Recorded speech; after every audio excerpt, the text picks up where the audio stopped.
রাধে রাধে সুধী ভক্ত স্বজন, আপনাদের শ্রীচরণে আমার শতকোটি প্রণাম। আশা করি আপনারা সকলে ভজন কুশলে আছেন। আমি মঞ্জু, সুদূর কাশ্মীর থেকে রাধে কুকস চ্যানেলে আপনাদের সকলকে জানাচ্ছি স্বাগত। আজকে আবারও একটি নিরামিষ রেসিপি নিয়ে হাজির হয়ে গেছি। এমনিতেই রাধে কুকস মানেই কিন্তু শুধুই নিরামিষ রেসিপির সম্ভার, যেখানে আপনারা ভগবানের জন্য সুন্দর সুন্দর রেসিপি পেয়ে যাবেন। আজকে আমি আপনাদের সঙ্গে শেয়ার করব দই বড়া রেসিপি। কোনো রকম প্রিজারভেটিভ নেই, কোনো রকম কেমিক্যাল নেই, সমস্ত কিছু কিন্তু ঘরে হাতে তৈরি। চলুন দেরি না করে রেসিপিটি শুরু করা যাক।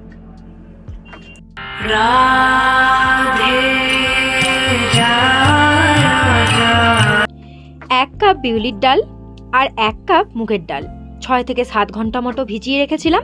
এবার এটাকে অল্প অল্প করে জল দিয়ে একটু মিহি পেস্ট বানিয়ে নিতে হবে। বেশি যেন জল না হয় সেদিকে খেয়াল রাখতে হবে, তাই 1 চামচ জল দিয়ে এটাকে বেটে নিয়েছি। এখানে আমি আরেকটি বোলের মধ্যে ওই মিশ্রণটাকে ট্রান্সফার করে নিয়েছি, নিয়ে এইভাবে বিটারের সাহায্যে ভালো করে ফেটে নিচ্ছি। হাত দিয়েও ফেটানো যায়, সেক্ষেত্রে টাইমটা একটু বেশি লাগবে। আমার কাছে সময় কম ছিল, আর যেহেতু বিটার মেশিন আছে সেই জন্য আমি বিটার মেশিন দিয়ে সবসময় ডালকে ভালো করে ফেটে নিই। এরপর এই যে একটা বাটিতে জল নিয়ে এইভাবে ভাসিয়ে দেখে নিচ্ছি এটা ভাসছে কিনা। এরপর চলুন, এইদিকে কড়াই গরম হয়ে গেছে, এর মধ্যে এভাবে বড়ার মতন করে শেপ করে ভালো করে দিয়ে দেব। তার আগে আমি হাতের মধ্যে ভালো করে তেল মেখে নিচ্ছি, যাতে হাতে বেশি জড়িয়ে না যায়। এরপর এই যে যেভাবে বড়া ভাজে, যে কোনো শেপের আপনারা করতে পারেন, তবে দই বড়া যেহেতু একটু বড় সাইজের হয়, আমি এখানে বেশ বড় বড় করে বড়াগুলো ভেজে নিচ্ছি। দই বড়ার সাথে আমি রস বড়াও বানাবো, তাই প্রথমে কিচ্ছু দিইনি, না লবণ না কোনো মশলা, এমনি এই বড়াগুলোকে ভেজে অল্প করে তুলে রাখছি, ওই 20টার মতন। বাকি যতটুকু ডাল বাটা ছিল তার মধ্যে দিয়ে দিচ্ছি গোটা জিরে, অল্প একটু সেন্ধক লবণ। ব্যাস, এটাকে এবার ভালো করে ফেটিয়ে নিয়ে এরপর এটাকে দিয়ে আমি দই বড়ার জন্য বড়া ভাজবো। মনে রাখবেন, দই বড়ার বড়া ভাজার সময় কিন্তু অল্প পরিমাণ লবণ আর অল্প পরিমাণ গোটা জিরে দিলে কিন্তু দই বড়ার স্বাদ খুব সুন্দর হয়। এখন এটাকেও বড়ার সাইজ করে করে ভালো করে ভেজে নেব।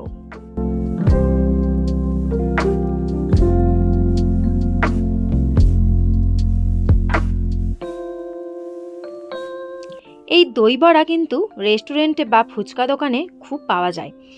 ফুচকা দোকানে বা রেস্টুরেন্টে দই বড়া তো স্বাস্থ্যকর নয়ই, বিশেষ করে এই যে তেলে ভাজা হয়, তেলটা যে কতদিনের হয় তার কোনো ঠিক নেই। তাই বাড়িতেই যদি বানিয়ে নেওয়া যায় খুবই ভালো হয়, আর দামটাও অনেকটা পড়ে। বাড়িতে বানালে খরচা অনেকটাও কম হবে। ভাজতে ভাজতে এরকম ফুলের ডাবল হয়ে যাবে আর সুন্দর একটা কালার আসবে, আর ভেসে উঠবে তেলের মধ্যে, তখনই বুঝতে পারবেন বড়াগুলি সব ভাজা হয়ে গেছে। বড়াগুলি সব ভাজা হয়ে গেছে, এগুলিকে তুলে রেখে দিচ্ছি।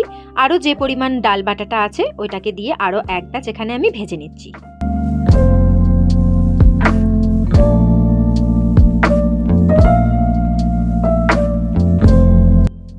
এখানে আমি হালকা কুসুম গরম জল ব্যবহার করেছি, পারলে এখানে নর্মাল জলও ব্যবহার করা যায়।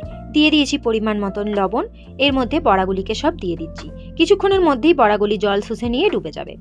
এরপর এখানে নিয়েছি পুদিনা পাতা, কাঁচা লঙ্কা, ধনে পাতা। এটার একটি চাটনি বানাবো। আমি প্রথমেই বলেছি কোনো রকম প্রিজারভেটিভ ছাড়াই আজকে আমি বানাবো। বাজারে যে দই বড়া পাওয়া যায় তার মধ্যে বেশিরভাগই কিন্তু অনেক দিন থেকে বানিয়ে রাখা চাটনি ব্যবহার করা হয়, তার মধ্যে কিন্তু প্রিজারভেটিভ থাকে। এরপর একটা বোলের মধ্যে এখানে আমি 1 কাপ দই নিয়ে নিচ্ছি। এটা হাফ কাপ ছিল, তাই এখানে আমি 2 কাপ ব্যবহার করেছি। দিয়ে দিয়েছি পরিমাণ মতো লবণ, আর দিয়ে দিয়েছি 1 চামচ ব্রাউন সুগার। এবার এটাকে ভালো করে ফেটিয়ে নিতে হবে। এর মধ্যে দিয়ে দিচ্ছি অল্প পরিমাণ একদম জল, দিয়ে এটাকে ভালো করে যে এরকম পর্যায়ে আমি ফেটিয়ে নিয়েছি। এটাকে আমি কিছুটা পরিমাণ তুলে রাখলাম, যাতে আমি বড়ার উপরে ভালো করে দিয়ে একটু ডেকোরেশন করতে পারি।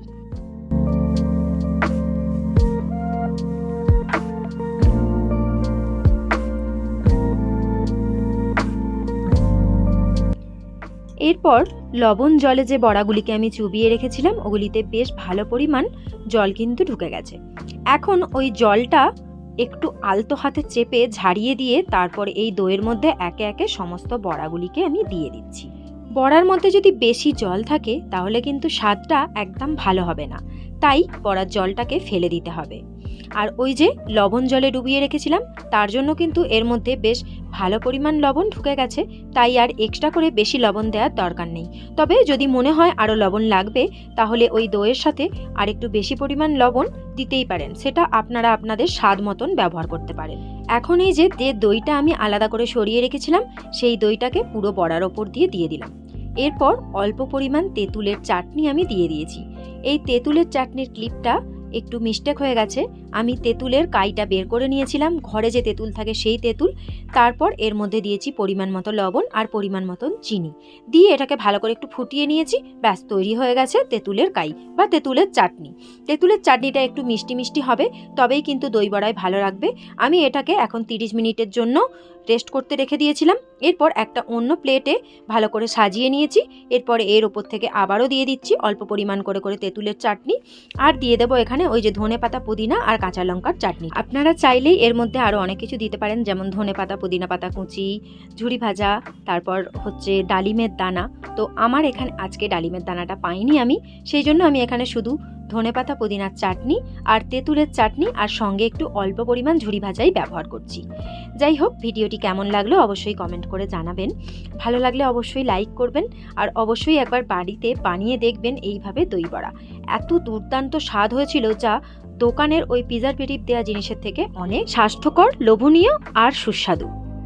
কেমন লাগলো অবশ্যই কমেন্ট করে জানাবেন। সাবস্ক্রাইব না করা থাকলে অবশ্যই সাবস্ক্রাইব করে পাশে থাকা বেল আইকনটা ক্লিক করে দেবেন। সকলে ভালো থাকবেন, সুস্থ থাকবেন, সাবধানে থাকবেন। দেখা হচ্ছে আবার অন্য রেসিপিতে। রাধে রাধে।